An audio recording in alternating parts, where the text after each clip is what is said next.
Good morning, guys. We have arrived at episode 52 of the Great Farm Cleanup. It's Chris from the Ultimate Recycler. I've been out in the shed here for a couple of hours this morning. It was a crispy, chilly morning, not quite a frost, but now the sun's come up. It's going to be a beautiful day. Happy with what I've got done in the shed. We will check out some of those drawers later in this video just to see what's under that bench around there. Bit of a mystery. But now we seriously have to get things rolling on getting furniture in the van. So I'm getting a few things organised in the house. Let's go and have a look. Things are getting real now. We've got the desk on the trolley at the moment, so that's going to go in the van next. We have papers and boxes everywhere. I'm going to try and transport the desk with all the cupboards full. It's not super heavy, it's manageable. So it just means I can't tip it upside down, which I probably normally would trolley a desk like that upside down. The drawers, we'll fill the drawers and they can go back in the desk in the van. And what we're doing is trying to keep things categorized rather than boxing everything and taping it and labeling it like stuff from kitchen and that sort of thing. Everything is off the top of the desk. It's going in a tub. As I said, I'm leaving the stuff in the cupboards. There's a printer and all the associated cords that came off the desk. We're going to leave them all together so that when we unpack it over at Mum's place and she says, I can't find something, it used to be on the desk, it will be in that tub. So it should hopefully minimise some stress and anxiety looking for things. Of course, it won't rule it out completely because that's impossible in your moving house. Got the big TV down. That's a super heavy TV that will be going across. The stand will go in the van next. So the desk first, then the stand. Then we'll have to carefully pack this TV. It's a very thin one. That table over there will stay there. The kitchen table will stay there for now, but we will take 3 of the chairs. So there'll be a kitchen table and 3 chairs at each house. This TV can stay here so that at least we can have some communication with the outside world when we're staying here for a few days, every few weeks. Of course, we still will have the internet. That fridge will stay there, but there's another fridge out in the separator room, which we will take, I think. That freezer's going to go in the van. So lots to start loading. Today's the day because we are taking off back to Nagambie tomorrow lunchtime. I also need to take some of the stereo gear down the end, so we better get packing.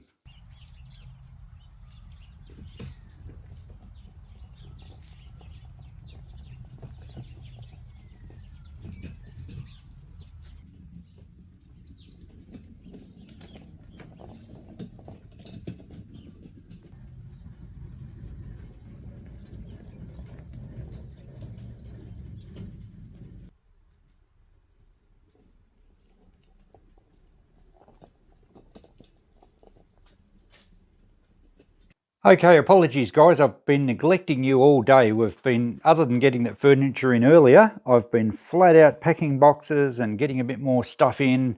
Mum's had a whole string of visitors come to see her because they know she's leaving tomorrow, which has been, how shall we put this politely, not so conducive to being effective in our packing up. Is that a polite way of doing it? Here's what we've got in the van. Let me get in here so the camera adjusts.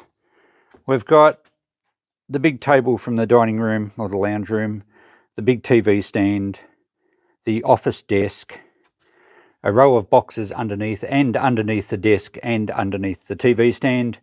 We've got a chest of drawers from one of the bedrooms. We've got a lot more boxes to pack it up and the TV's wrapped up in the doona in the middle, a couple of dining chairs, an ironing board. We're nearly at the rooftop. So that's a pretty solid first half of the van.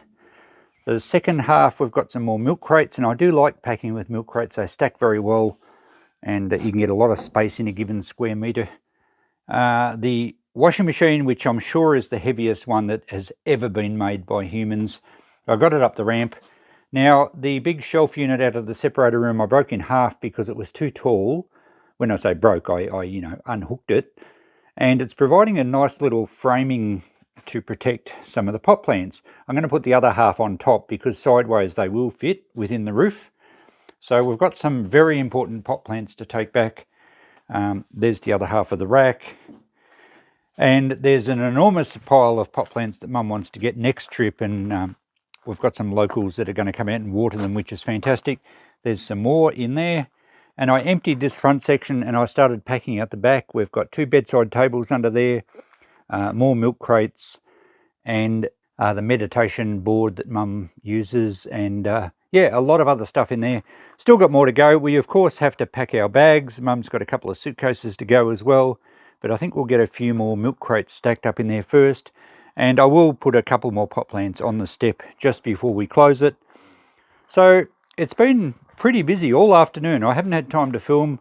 I've been doing a few other odd jobs as we go, but nothing much to report, I don't think. I did sell an old hospital bed that was here behind those chairs over there, so we got $30 for that. Mum had some friends out and picked up some rocks out of the garden and a few pot plants.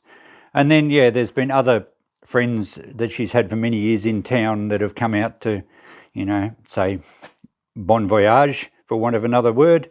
We'll, of course, be back every couple of weeks. Mum won't come back every time, but she will be back on occasions. I've also got a bit more packed out of here because when I was looking for certain size boxes to fit in a little cavity in the van, I grabbed a few more things out of here. So the shed is thinning out quite rapidly, which is great. I will be back out here after tea and we'll do some rummaging under that bench. But as far as packing goes, yeah, we're going pretty well. We're on track. In the back of the van, there's a bit more space. I always forget. I need to remember to slide that ramp in because I'm going to need it to unload. And I think it will slide over the top of the washing machine and down the side of a chest of drawers up there. So this gap in the middle, I'm going to put a fridge and a chest freezer. And I'll have to run some cords out here and keep them running tonight. Then we'll probably have a bit more room for some more crates. I think Mum needs to pack up some more food out of the pantry. We've got more empty milk crates, so we can get a stack there as well. So we won't be able to go right to the roof at the back here, although the fridge is going to be fairly high. So yeah, once I get the white goods in, I'll slide the ramp up, and then it's just a matter of filling gaps. Allow me to get a little bit artistic this morning, guys. It's a very foggy, well, it's actually not too bad now. It was very foggy early. It's another crisp morning, and the dew has settled on the spiderwebs on the gate. Lovely morning, nice and fresh. You really feel like you're alive, although my back and my shoulders are perhaps only half alive. We were packing the van until almost 10 last night. I did take a lot of frozen food out of one of the big freezers that is still in the house, and we filled up the freezer that I have got in the van. So it's chockers, and the fridge also fitting in there. I've got a super long shadow this morning. And so we got the white goods in, and they're full, and they've been plugged in overnight. So everything's still frozen and cold, and then I've been packing around them. So how's that? She's getting full, and I've still got a bit to go. We've got numerous cases and boxes and some clothes and things that have to get in here yet. So it's going to be a pretty tight squeeze. I've got my trolley in. I've got my piano trolley in. I did manage to get the ramp in. You probably barely even see it. It slides right down the side of the van there. So a little bit of juggling there yet. We've got to carry some more stuff out shortly, but it's still early. It's only about 7:30. So I'll probably do a little bit in the shed first. We'll go fossicking. Someone mentioned in a recent video they like the word fossick. So we'll go treasure hunting, if you like. The front of the van here has, looks like a forest. We've packed up a lot more in there yet, but I still need to get more stuff up the top. So it's probably going to be one of the biggest van loads I've had from here. I've certainly had some pretty big van loads over the years doing house lots. And when you're traveling long distances, you really want to make every square centimetre of space count so that you have minimal number of trips, of course. All right, let's light the shed fire. Even though we're going at lunchtime today, I'd like to spend a bit of time out here this morning, so I might as well light the fire, burn some more scrap timber, and sort a bit more shed stuff out, even though we won't be able to fit it in until next time. It's about 10:30 now, and how's the workshop looking? Lots of space opening up. It's really coming along. I've packed a bit more stuff out of here, and I've got more drums of scrap half full and crates and bags of rubbish and bags of recycling. But I'm pleased to get this half of the shed pretty well done, which is what I wanted to do. And as we have people come up and maybe have a bit of a mini garage sale every time I'm home, hopefully some of those tools sell. Whatever doesn't, I'll just box up and take back to the shop. And I think I've mentioned I want to take that really heavy It's like a welding bench and doing vise back to my place. Not sure where I'm going to put it. Not sure I even need it, but I've got a lot of vices, okay? We have some other boxes of stuff that's ready to go, but the van's full, so they'll be next time. I've did a little bit more along this bench this morning. I didn't really get any time out here last night, as I mentioned. Let's pull out some of these drawers now and see what's in them. I'll put you in the tripod there. Hopefully you get a good view. Now, the top drawer, these are going to be pretty heavy, I think. Looks to be electric fence stuff. Okay, plastic signs. Oh, they'll probably still sell. I think these are little wire clips to bend around wires around steel posts, I think. And I think these are steel post clamps too. An offset for your electric fence wire. We have insulators. We have a handle where you put a hot wire across a gate and you can open it without obviously grabbing the hot wire. A few other random fencing bits.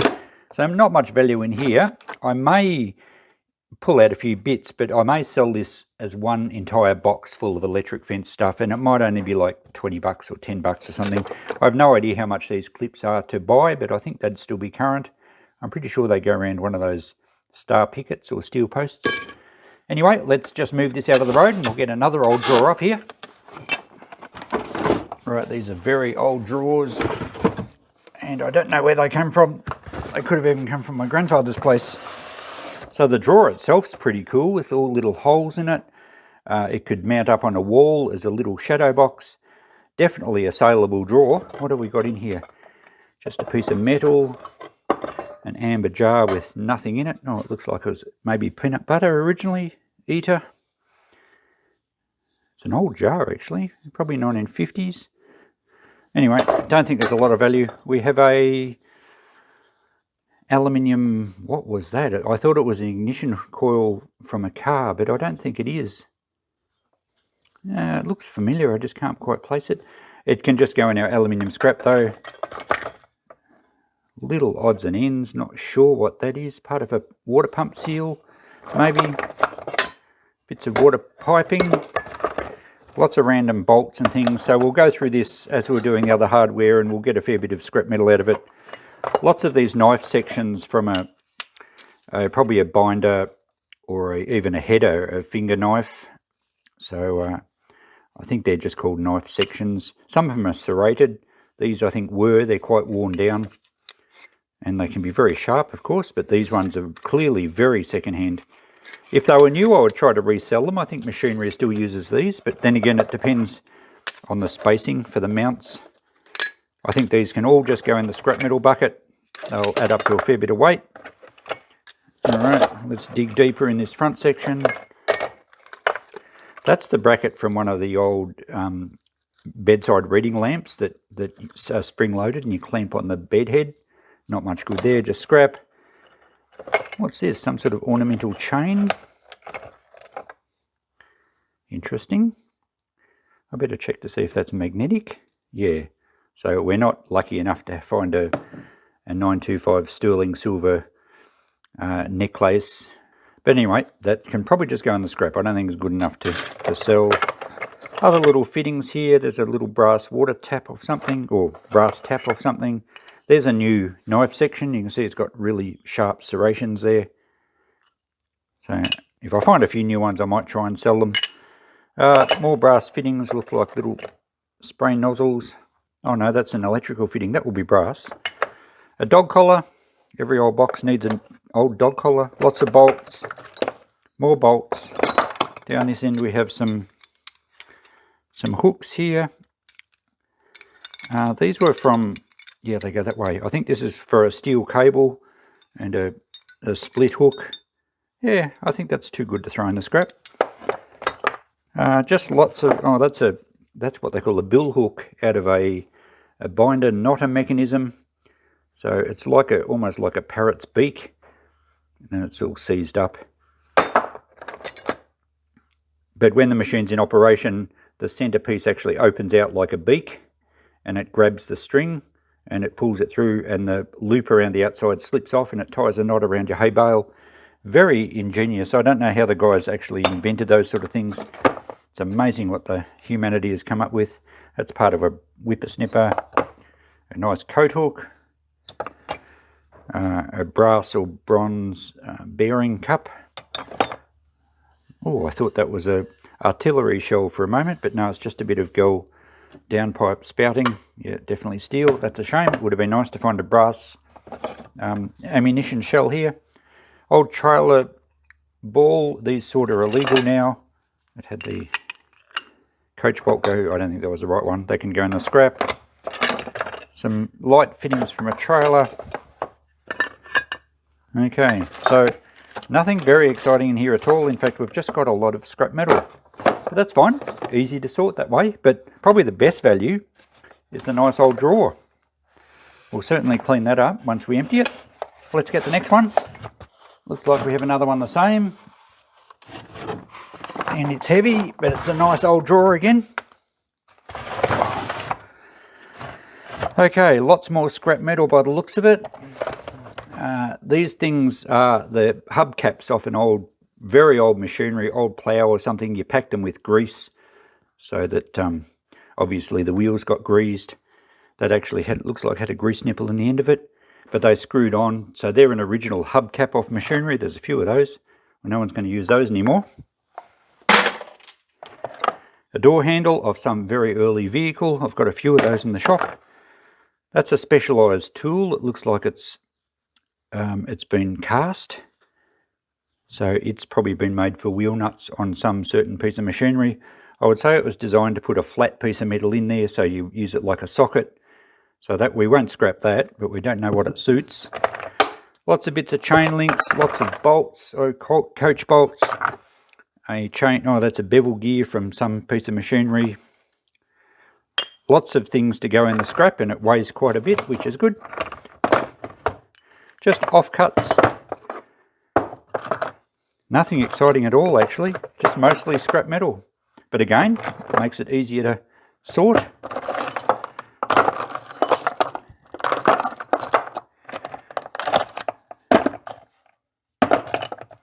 Yeah, okay. Well, that wasn't very exciting. Alright, there's another old drawer here, but doesn't have much in it. A piece of workbench or something that's just chipboard that can go in the fire. Handlebars, we've got a handle on it now. More chipboard. A tin full of stainless steel. Oh, I think there's something to do with fencing as well. I think they actually clipped on those fiberglass droppers for fencing. Now, I found a few of those I had in the scrap before, but there's a whole tin full of them, so we might be able to sell those. And this tin, just before, I stumbled across another one, but alas, we don't have lids for them. Would have been a cool set of canisters. They're Willow Australian made. I wonder if the lids will turn up. What's under there? Nothing. That's mostly empty. And some insecticide stuff there. So that's it. That's a cool drawer, but not in very good condition. It has got a nice old handle on it. How's the handle? Basically been carved out of wood. Let's finish up our treasure hunt here by dragging out some old army boxes. This one doesn't feel very heavy. What's in it? Oh, okay. We have the remains of an impulse starter from a lawnmower. Oh, there's the other part of it. Huge big spring they had in them. That spring doesn't look broken. Oh, maybe it is. Oh, no. So people still like to restore old lawnmowers. That might be useful. We have the armature out of an electric motor. Well, they can just go in the scrap. Oh, that's actually part of that. Yep. An old padlock. I think that says Sidco, which was Sid Chrome Company. They're quite collectible. I might even have a key for that at home because there's not a lot of different sorts of keys. Oh, that's the screen off a electric razor for shaving. The things you find. Piece of aluminium. A bracket probably off a water pump or something. And just some general scrap.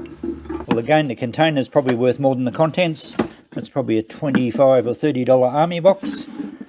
drag out the next one. This is bigger and it's heavier. What do we got in here? Oh, guess what? Plumbing fittings. I thought I'd finished with plumbing fittings.